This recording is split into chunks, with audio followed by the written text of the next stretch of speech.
forum. Thanks for joining. I'm Jeff Brown. I spoke earlier. Also got Greg Estes. Greg is going to talk about the trends in the media entertainment market. I'm going to give you guys just a little bit more drill down as compared to what we just went through. And I'm actually going to take you guys through a little bit of what's happening in the manufacturing market as well. So we're going to try to relate Z1's capabilities to two key markets, manufacturing and media entertainment. And that seems to be kind of the coverage that we have here amongst you all. So we'll take you through that. We've got a number of demos as well. And we do want to reserve enough time for Q&A and also some other things for y'all to check out. We've got some more tech demos as well to show off the advanced rendering capabilities. And actually connected to the Z1 as well, we have a 3D vision stereo monitor. We're driving that off of the display port. So we're slaving that off of the display port of the Z1. And more 3D stereoscopic viewing. This is a technology we call 3D vision is being used in various workflows, whether that's making films or making mechanical design. So that's really the agenda we have for you. So why don't we jump in, Sean, in advance. So as I mentioned, this has been a really difficult project to keep under wraps because we were so excited about this project, codenamed Zephyr. So it's just amazing how well HP and actually considering Nvidia how loose-lipped we are keeping this under wraps. So it's a huge relief being able to actually start to talk about it because we do think, as Chris talked about, this is going to dramatically expand the footprint of the marketplace into those SMBs and those professionals and those creatives who care about these form factors and the aesthetic. So about 2 years ago, we started engaging on this, and the challenge was how do you design high-performance, high-power GPUs, which, as you probably know, take a lot of power, a lot of wattage. So how do we provide a really sensible lineup from entry to high-end graphics, and how do we get that in a form factor that's quiet and that's compact? And so, as Josh mentioned earlier, what we did is we tapped into some of the work that we do in the mobile workstations. So we actually create a family of GPUs that go into the HP mobile workstations, and leveraging a lot of that low power technology, we're actually able to build a scalable line of GPUs that go into the system. They're actually quieter than a laptop, believe it or not. So that was really the code development that was happening there. Everything else with respect to the drivers is part of the unified driver architecture. The same driver that's going to run on your notebook, will run on your desktops, will run on your all-in-one. So there's just a lot of continuity there that we could leverage between certifications and single image at a customer. So a lot of leverage there. Let's go to the next slide, Sean, if you would. So key to this market, as you all know, is the certifications, the applications. The real selling and buying doesn't start until the application certifications are there. So because the ISVs are so familiar with Quadro and certifications, many of these certifications are already in the pipeline right now. So customers are going to immediately recognize the interfaces, how the applications run on these systems. So the only thing that has really changed is the form factor from an experiential perspective. The other thing that I do want to point out is we actually build, Nvidia builds, we build these GPUs ourselves, we build the boards ourselves, and we build the assemblies ourselves. That's actually one of the key attributes of Quadro. Unlike our consumer business, which is more what's called a reference model, Nvidia actually builds the entire assembly. We test them, we qualify, we warranty the entire assembly. And that's so we can maintain a very high level of reliability in the brand. So we own the brand completely, we own the experience completely, and we take responsibility for the full manufacturing of the family of products. One sort of thing I do want to touch back on is this point that I made earlier about GPU computing. So you may have started to hear about this trend called GPU computing, and that is starting to leverage the parallel processing power of the GPU, not just for graphics, but also for computation. And by computation in this context, what we're talking about are things like simulation, whether that's physical simulation of light, something called ray tracing, or whether that's physical simulation in terms of structural dynamics or mechanics, things like crash of fluids, image processing, video processing. So the beautiful thing about these GPUs is they're kind of by dual personality. They've got a tremendous graphics capability, and they've got tremendous computational capability. And some of the demos we're going to be showing you today actually are going to highlight both of those. Sort of this convergence of graphics and computation together. So just to sort of bear in mind where GPUs are today in terms of their state of capability. Now the Z1 has a full line of quadros, as I mentioned. So they're entry level. Actually, want to go to the next slide. So it's a little out of sequence, but we have an entry level price point. As Josh mentioned, the entry level Z1 actually has integrated graphics. So the first upsell is going to be to a Quadro 500, and the pricing hasn't been set, but I would expect that's in the sort of couple $100 range to get into real professional graphics. And then right now there's 4 different range of graphics: the 500 up to the 1000. So as you can see, what we're starting to add and starting to key in more and more is the number of what are called CUDA cores. And CUDA cores is that fundamental computational core where a CPU might have 6 cores or 4 cores. GPUs have hundreds of cores. These cores are really done for the basic processing of the graphics, or in the case of computation, for basic computation, image processing, or structural dynamics, ray tracing simulation. So this number of cores actually becomes pretty critical. And as you can see, as we move into the higher end of the family, upwards of 300 plus cores. So a massive amount of processing capability, not just for graphics, but also for computation. And of course, the challenge here is to make sure that you're balancing the computational performance with what's called the graphics memory. That's kind of the cache for the GPU. So as we move up the family, you move up in not just graphics processing, but computational processing, size of the graphics memory, as well as the speed of the graphics memory. So these are, the point here is full scalable line, really uncompromised with respect to performance in this really amazing form factor. Now, sort of shifting gears here and talking a little bit about some of these application workflows, I'm going to cover some of the things that are happening within mechanical CAD to illustrate the capabilities of the workstation. I'll pass off to Greg to talk about what's happening within the media and entertainment markets. Actually, there's a show going on in San Diego this week called SolidWorks World as well. So we thought what we would do is leverage some of the demonstrations and some of the capabilities from what's going on sort of simultaneously in San Diego. They've also launched Z1 for SolidWorks. I think the SolidWorks user, the inventor user, the AutoCAD user represents kind of the perfect target for this kind of system. So using SolidWorks as a way to illustrate the capabilities of the Z1. I think what's so dramatic about the modern workflow for CAD, particularly in small businesses, is the fact that manufacturing, as many of you know, is shifting really to more digital prototyping than it is basic CAD. So realistic graphics, simulation is becoming more important as a way to shorten the workflow and get to realistic imagery, realistic product as fast as possible. Would you agree with that? So when we describe really the capabilities within the workflow, getting from the concept to final design and collaboration in iterative manner as quickly as possible becomes really important. Get design decisions done as quickly as possible, iterate as quickly as possible, and get on to the next design. So in order to show off capability Z1, we're going to kick into SolidWorks here. And Sean is running the latest version of SolidWorks on the Z1. He's got a Quadro 4000, so it's the high end of the available graphics in the Z1. And we thought there would really be no better way to show you the capabilities of the system than really show you hands-on. And we're going to actually be working with this model throughout the workflow, give you a sense of kind of the continuous experience of the user. So right now Sean's in a pretty standard drafting mode. SolidWorks and many of the CAD applications have multiple visual quality modes that allow you to make increasingly complex decisions about your design. So Sean kicks into, he's in a drafting mode right now, he kicks into what's called the real view mode.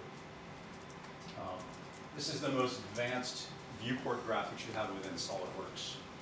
So real view is kicked in a lot of very realistic material simulation, a lot of very realistic shadows.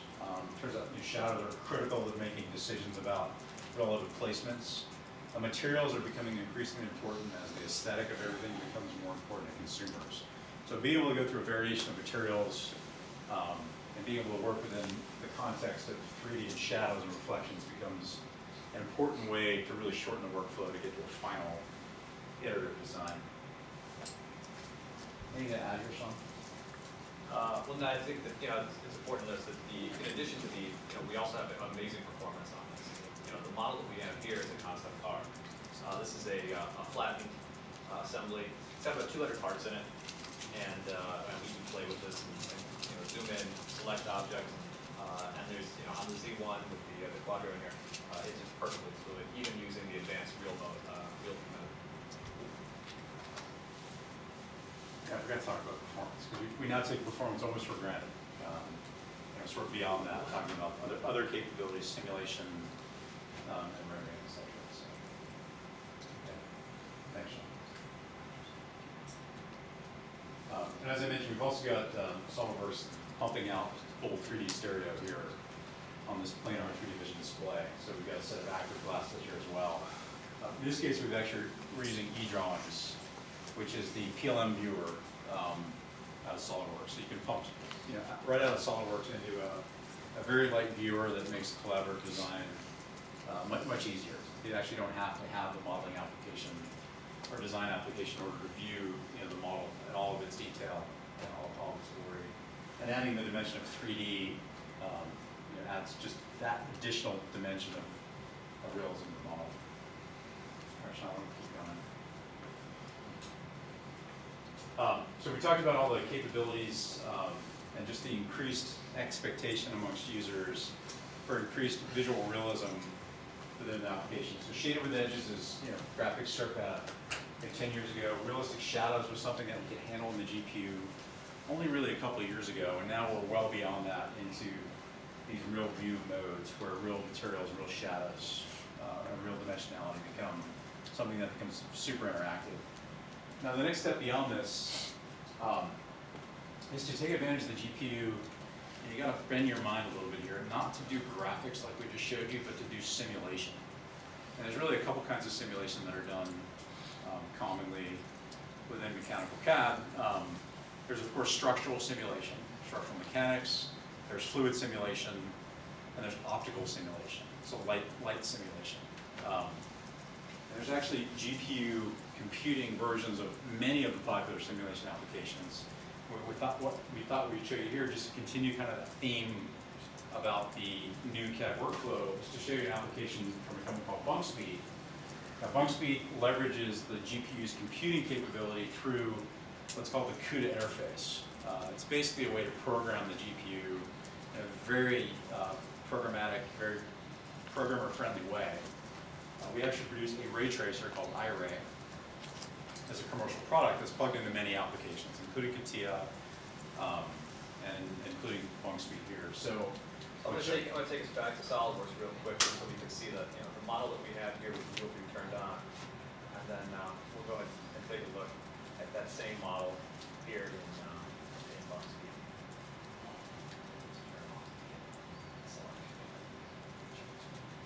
It's a very easy export from the main modeling application right into the BunkSpeed.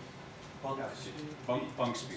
Yeah, once we bring the model in here, we have a lot of options in terms of how we can view the camera with this, and then once we go ahead and set up how we want to look at that, we instantly start getting a very, very realistic view of that object using real-time, almost real-time ray tracing.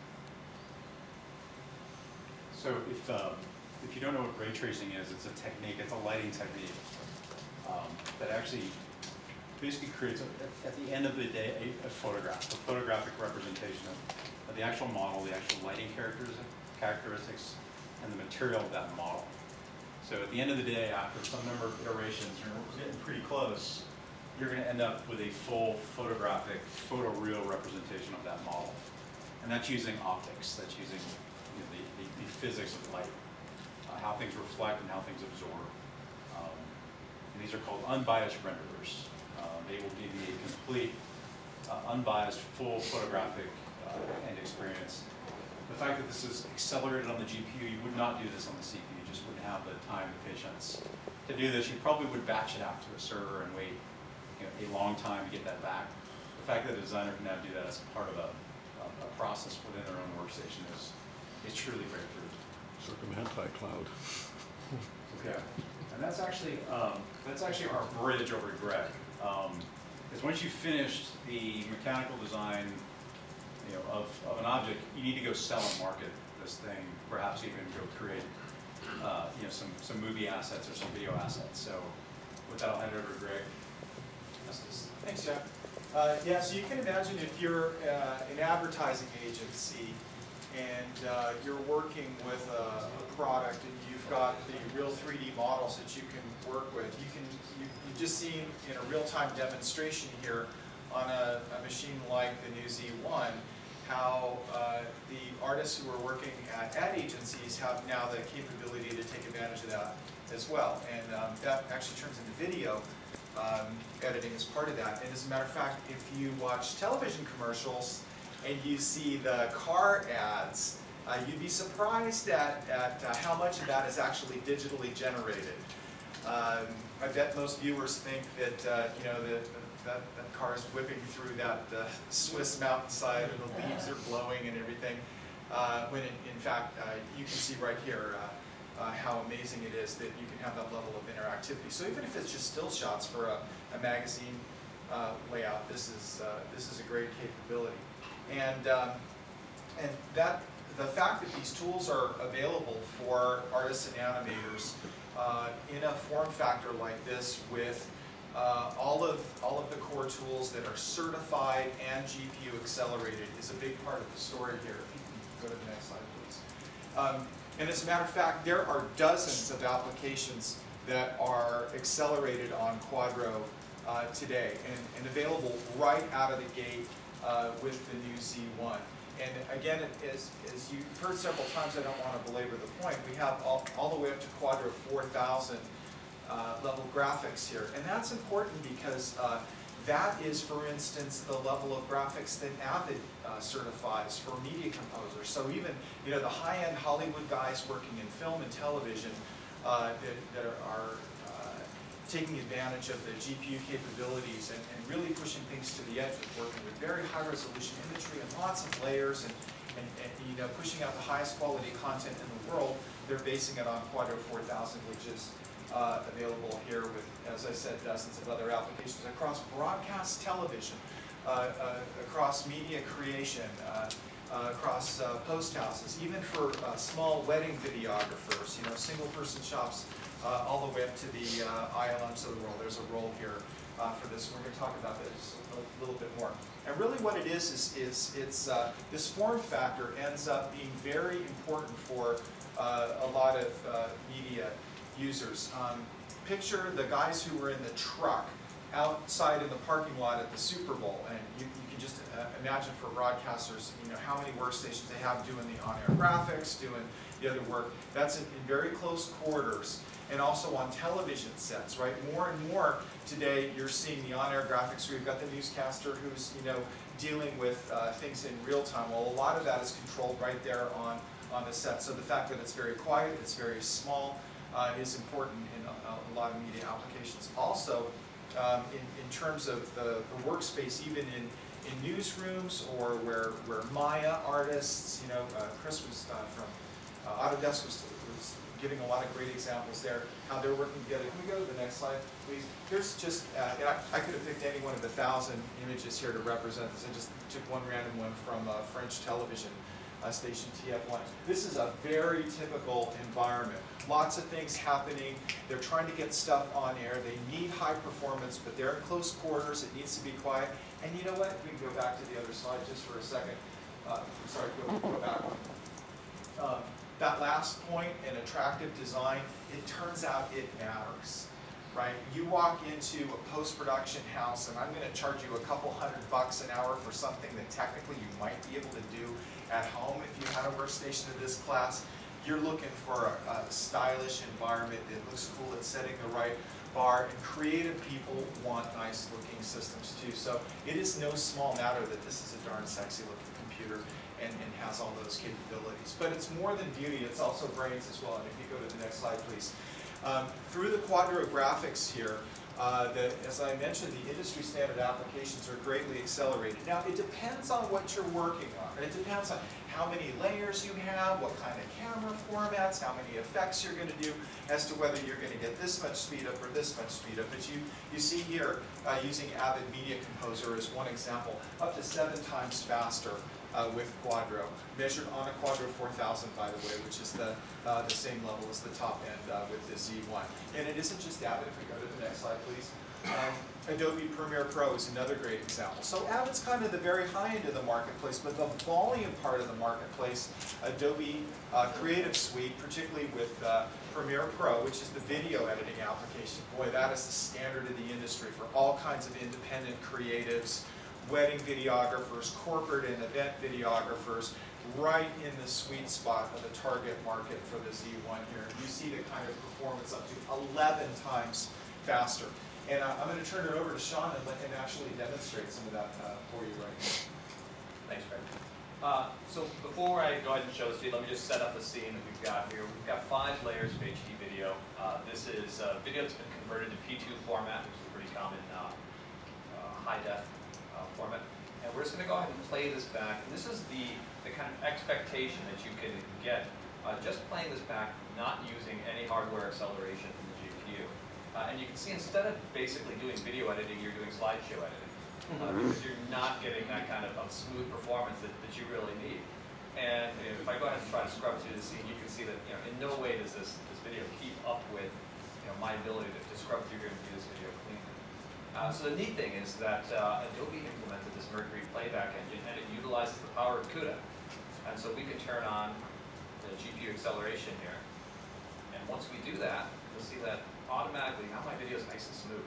And I can take this back to the beginning and play through this. And what we're going to see is this is going to play back at exactly the same frame rate. We're going to get 24 frames a second out of this, and we're going to see it exactly the way that we want to preview our effects. Also, in addition to just the fact that we've got multiple layers of high-def video here, we're doing color correction on all the clips. We're doing effects like blur. We're doing things to soften the edges of some of these things to get this nice dreamlike quality where we can really set our mood. And while you take a look at a project like this where we've got multiple video layers and maybe it doesn't necessarily seem like something that's a realistic thing that people are doing every day, this is actually very simple compared to what most video editors do on a daily basis. They may not do it using video overlays the way that I here, but they're doing a lot of green screen effects, they're doing ultra keying, and all that's accelerated using the GPU. Additionally, once you go ahead and enable the Mercury playback engine using CUDA processing, that also enables the high-quality 10-bit mode, and because we've got a 30-bit color monitor on here, now we can automatically take advantage of all that color fidelity, which is a great thing for anybody that's doing color grading of high-quality video. So you have advanced image processing capability, because as Jeff mentioned, a lot of this is math. This is simulation and processing that's being used for the image processing here, as you're doing scaling, as you're doing color correction. As a matter of fact, this demo up here, I think it'll probably work if I just move it around a little bit. How do you shake the hair on it? Use the last mouse button. Wow, oh, there you go. Yeah, and one thing I really should add here is that what we're not showing here is just the fact that you can turn acceleration on and off. What we're showing is that this is the only all-in-one unit that you actually can do that on, because it has the power of Quadro graphics in there. On any other all-in-one unit out there, you're not going to even have the ability to turn on hardware acceleration because it doesn't ship with CUDA enabled on it. So you've got the graphics, you have the image processing, you've got the ability to upgrade the machine, which is the first time that has ever been possible in an all-in-one. You've got the professional certification, so you've got a gorgeous form factor and the ability to put that into close environments and take advantage of the fact that it is quiet. Really, for media and entertainment types, it really is an ideal environment. So that's it for the media side. Jeff, any kind of closing comments? I think that's about it. I know we started late. We got out late, so you guys might need to get out to the next session. Are there any questions that are coming up? One thing as well, Vishal, on your way out, Vishal's got press kits for you on jump drives, so please pick those up. One quick question. Are you looking at any new sort of benchmarks to appreciate this synergy between Nvidia and HP? on these applications? So the question was any new benchmarks to show off the Z1. You know, the current benchmarks will actually reflect the system pretty nicely. So I wouldn't say we're looking at a new benchmark. I think customers want the assurance that this is going to act like their current system. So actually on the press kit we have a bunch of benchmark information as well. So take a look at that. If there's something beyond that you're looking for, please let us know. But the standard industry benchmarks are on those press kits. Thank you. My understanding, and I might be wrong, is that, you know, for example, rendering was accelerated, like 3D rendering was accelerated for interactivity and stuff like that. But when it came to ray tracing and rendering of the frames, that was done with the CPU. Is that still the case, or is like global illumination for the final renders like accelerated on the part? Yes, the basic question was ray tracing was the domain of CPUs. What this does is it actually pushes the final frame rendering to the GPU. Oh, it does. And so what you're seeing is it's literally an order of magnitude faster to resolve the final frame. To the final frame. Now that's within a lot of the applications we showed you, which are these renderers are GI renderers. They don't lend themselves to visual effects work, for example.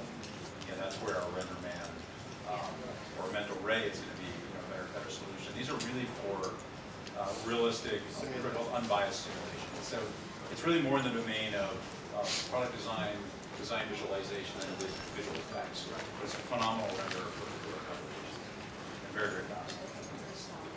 Will the form